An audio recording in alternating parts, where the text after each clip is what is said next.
life and saw Amy Helm and the guys and stuff and Sandy.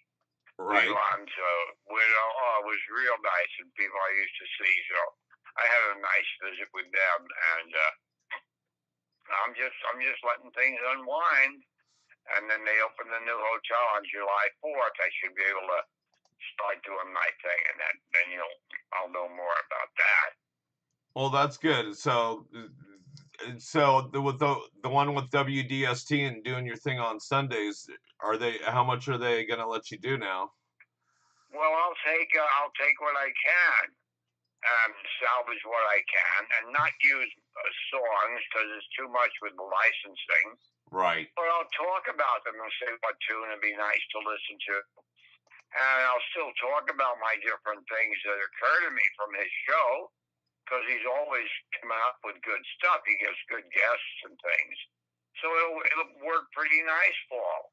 Well, good. That's good. I'm glad. Yeah. That should work out really well. Now, I know you like doing you like playing your music. Have you been playing any music today? No, not today. I've been going around checking on people that I met, at various times here, and they're getting ready to do sales on things they have. So it just was a nice day, and smoking different shit here and there, and just a nice mellow afternoon, So well, that's cool. Hanging out, and I listen to. And I know you were watching golf earlier. Oh yeah, but I get rid of them. I don't know what's going on. I don't watch it most of the time. It's just like white noise, and we don't pay much attention to it. But I do like the music, and I played a few of the songs, for dead people. My friends I've got friends that are gone. When you get up there in age, you got a lot of friends that are gone. And I played that one by Jim Carroll, People Who Died. And it's so true, they're all gone different ways. Well, and it's kind of hard. I know the older we get, right, the more people we know that pass away. I was talking to my mom just recently. Well, I talk to my mom all the time, but I mean, one of the current things is that she doesn't have many of her friends around anymore, and she's going to turn 78 on June 4th. And so, yeah, they're fading away. Yeah, and it's kind of hard to keep a positive attitude. I guess you just got to remember, all the good times, right? Oh, that's all it's about. It's just about the good memories and shit, and then put it out of your mind and get with the present and get what's going on. We got full-time jobs just trying to stay alive, Paul. Oh, yeah. I get it. And, and I talk with the young ones. They got to get out and vote. They're the ones that can save us, man. And I try to let people know, don't let them divide you on any basis whatsoever. Race, color, all that bullshit. And especially not on generations. Oh, those boomers, if those boomers, no, you can't say those boomers. Because many boomers are assholes and many boomers are not assholes. It's just everybody has to be looked at as an individual. Yeah, we've said this before, and I think your brother said it publicly. It's about 30% across the board at least are assholes, and I think the numbers are climbing as we speak. Oh, yeah, it goes different, from one to the other. And sometimes they're in the lead, but they generally are. I got songs like that say, I've never been part of the majority. Because generally the majority is wrong, Paul. Right. Yeah, and so I always listen to the minority, and that keeps me happy. There you go. Now, you were talking about playing some music for people that aren't here anymore. What did you play anything in particular today, or is it anything on your mind? For the vets. I do a little thing for the vets, I play Sam Stone, and I played another one of the. Which Sam Stone did you play? Both. By John Prine and by Swamp Dog. Okay. I play them both because we had it by Swamp Dog when we were down in Trinidad and Tobago, and they loved it, Right. Yeah. So And so I played those. I did a Jim Carroll tune and a couple of other thoughtful things. I started a joke by the Bee Gees, which is supposed to be about Hitler. Was it really? Yeah. So Well, I was thinking of a Bee Gees song, and I couldn't remember what song it was, and now you just reminded me. I was trying to remember what their number one hit was when they were like super young teenagers, and that's what it was. I started a It was joke. I Started a Joke, and it was funny because I was just talking about that. Oh, I don't know, probably a couple weeks ago. Yeah. Here's a little bit of that Sam Stone, John Prine things, guys, just so we can give you guys an idea what Patrick's talking about. The conflict overseas, and the time that he served had shattered all his nerves, left a little shrapnel in his knee. Very Dylan-esque. Yeah. Oh, yeah. It's definitely a political, song, right? It's that. Well, yeah, John Prine was very real, and that was an easy thing for him to write because he had the feeling right there. And here's a picture of John Prine, guys. So you guys, I'm doing video with these guys too right now. So I'm showing them a picture of John Prine. So there we go. Oh, yeah. There we go. So there's John Prine. Sitting on a bale of hay, he is. Yeah. So he's just a good old boy. He's just a good old boy. They have so much to say. Right. The country guys. Yeah, when you listen to them, they suffer everything the same, and it's just as bad to be poor in a little town as it is in Chicago. No difference, man. You're on the wrong end. And people got to understand we're all in the same leaky old boat. We're here on the earth. You think of the earth fall, and when you think of the fucking insignificance of this thing we're on, and how lucky we are to be seeing any kind of life whatsoever, and then being able to have reason and be able to understand why the seasons happen, and to understand what a rate of speed we're moving at, and that at the same time we're twirling like a top on an axis, and all the shit that's going on, and all the shit that had to go just so over millions of years. It's wonderful. It is. I'm glad that we're the country we are, but do you think we're diminishing at least some of our values? I know there's a joke about our rights, but I mean, what about those values that we kind of held dearly? I heard an interview yesterday of a whole bunch of people in China, and in Singapore, and they were actually talking about the United States used to be one of those places where it was the American dream. Everybody wanted to go. Everybody wanted to live here. Everyone wanted to be a part of it. Thing. Yeah. Now, 10 years later, these people are like, I'd rather stay in Singapore. That people in America don't. Don't have the rights they think they did. And it sounds very reminiscent again of something your brother has said. These rights in these countries. And so it's all bullshit. Right. And it's a setup, man. And it's to keep you going with the carrot on the stick trip and get in there and go. It's just pure bullshit. There's no American fucking dream. You got 3 billionaires that have more money than everybody else put together. The fuck are they talking about? That American dream was a bullshit thing from in front. Anyone can make it anywhere. You got guys, who the fuck did it for Carlos Slim, the fucking billionaire in Mexico? Who did it for it can be done anywhere. It's a lot of entrepreneuring, it's a lot of luck, it's a lot of being in the right place at the right time with a product that people go for. It's a lot of shucking and jiving, and it's up and down, and it's just like empires fall. they rise up and everybody says, "Ooh, wow, the fucking Ottoman Empire, Suleiman or Suleiman and all this shit," and then it's gone, then it's gone, and everything is owned by England, and then it's gone. It's gone. Rome, gone. Greece, gone. Persia. It just goes away, and they get all excited about it. Like it's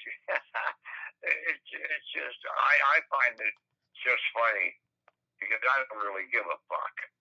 I don't care what happens to the human race after I croak. I don't care what happens to the planet after I croak. I don't care about any of that shit. Fuck all of them. They should have stopped fucking a long time ago without using fucking condoms and birth control. Well, they've already been telling us, they've been telling us already, Patrick. They've been telling us that that population here, and at least in America, has been in a decline lately because of a lot of things, but mostly streaming services. People are going to the bedroom and binge watching television episodes of Mary Tyler Moore or something versus having sex nowadays. So now, so our population numbers have been down for a while now. They've been declining for like at least the last 4 years in America, and they say that's good. They say that that's good, right? Well, I definitely agree that stupid people should not duplicate, right? Right on. They shouldn't multiply. There should be an IQ test, right? Absolutely. Before you get a kid, you got to be able to pass a couple tests. One of them's going to be a general awareness test, because you got a lot of assholes running around with big IQs, right? Who don't know jack shit exactly about what's happening in the real fucking world, man. And so I used to think about that IQ thing, but I make it now an awareness test. Do you know when you're getting fucked? And if you got to go to, are you getting fucked school, man? Right. And learn about this shit. And it's so bizarre, but it's not. When there's a fucking tune. I don't know who the hell it's by. I think it's by. Anyway, it's. I think it's Everclear or someone. Firewater. I think it's Firewater. This is my life. And it starts out with, well, I lost my hound. I lost my wife. This is no joke. This is my life. Well, I don't care much for authority. I've never been part of the majority. And he just tells you where the fuck it really is. And it's got raucous kind of drumming. Right. And shit. Angry drumming in the background, This is my life. And I love that. I love that fucking tune, man. Here we go. Here's a little bit of it right now. Let's see here if I can pull it up. Yep.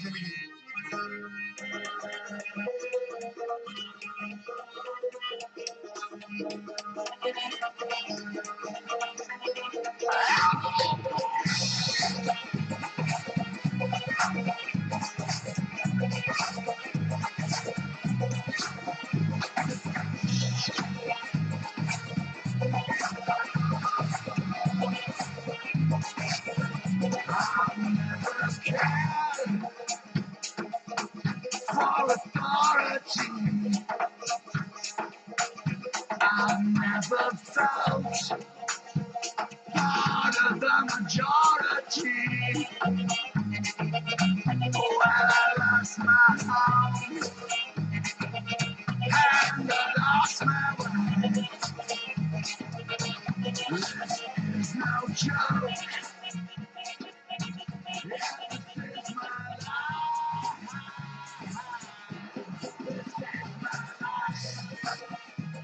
Okay, so now I'm wondering now I don't even know who Firewater is, but is that Lemmy from Motorhead? Is that what? Is that the singer from Motorhead, the one that passed away, Lemmy? Oh, I don't know who it is. Yeah. I don't know who half the people are that I play, Paul. Oh, yeah. It's awful. I was playing something a couple of days ago. It was some famous guy. Well, listen to this. So listen to this guy here.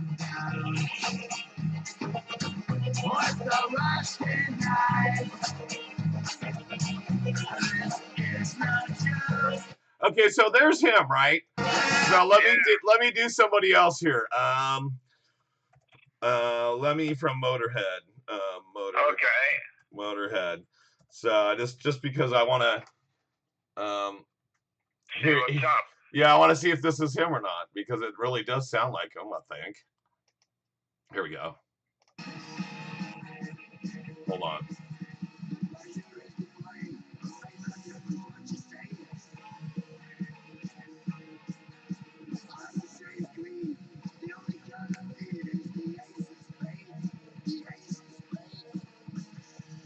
I could barely hear him, but Don't matter. I still see this what you're talking about on the voice. Yeah, it's kind of like that though, right? It sounds a lot like him. Absolutely right. Yes. This man has bought. Here we go. Yeah. Here's a louder one.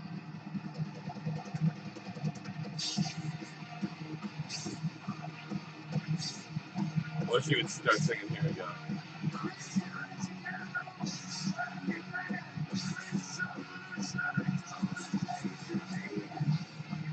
Yeah, but you can hear it. You can kind of hear his voice in there, kind of a little bit. Oh, absolutely, man. I did. Absolutely. So.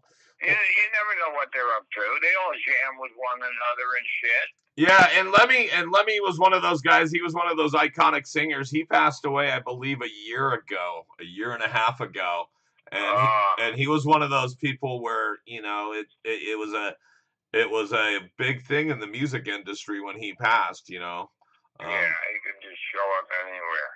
That's one thing about music. Not only does it inspire us, but the people that do it seem to inspire us too. I mean, that's why I guess they're held at such a high standard sometimes. They're expected to be positive role models, and it's like, wait, hold on, guys. When I was growing up, when you were a rock and roll star, you were all about sex, drugs, and rock and roll and debauchery and all that kind of stuff. Absolutely. Good for you, Paul. Right. Good for you. So it's just kind of weird that that's who they hold up. That's their idols, That's. Yeah. I'm not into that fucking role model shit whatsoever. You want a fucking role model, man? Get the fuck away from me. Just live your own fucking life. Don't try to be someone else. And there's too much bullshit. People worry too much about being this or being that, or relax and just enjoy life. That's it. Well, it's kind of strange not being in the studio, but it's good talking to you, because it would just be even stranger not talking to you on a Sunday, Patrick. The same thing with just shooting the shit, yeah. So I really appreciate you being out there. I'm sorry, go ahead. We're just shooting the shit in a different place. Yeah, that's it. Like that's right. It's a far distance to pass that that virtual joint from left coast to right coast, but here you go, buddy. I'm passing it to you. Thank you kindly. There you go. So yeah. So I'm glad that you guys had a great weekend. I'm glad that we got to talk. I'm glad that I didn't have. Yeah. I'm glad I didn't have to go brave the Mission District on Carnival and have to go around in circles. I'm also very fortunate that Mike Spiegelman was there today to put on a repeat of our show from last year. So Mike Spiegelman was there early enough. He even baked some baked goods for the bake sale at Mutiny Radio today. So good. So those, they make magic cookies in the Mission District. Every third one's a happy cookie.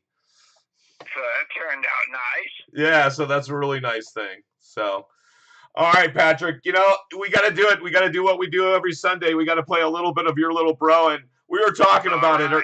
We were talking about it earlier. I'm going to play a little bit of it. It's all about that American dream, right? Oh, of course. So there we go. We're going to play a little bit of Your Little Brother Going Out, and thank you very much. You guys keep standing up for myself, Patrick Carlin, and the rest of the Edge crew. We'll catch you guys next week here on The Edge.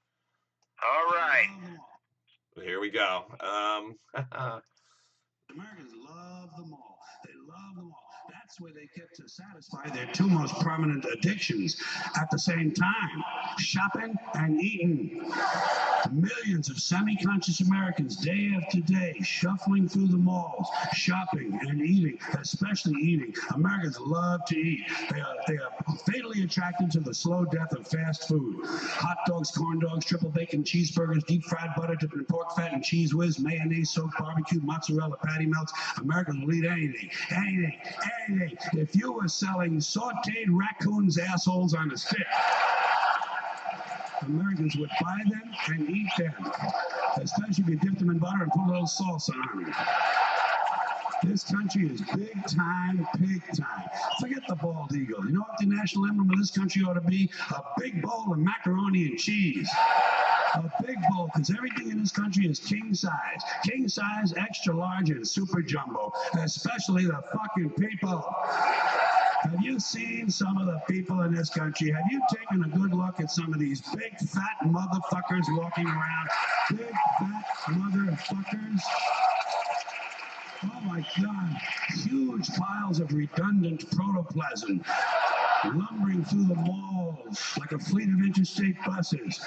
The people in this country are immense, massive bellies, monstrous thighs, and big fat fucking asses.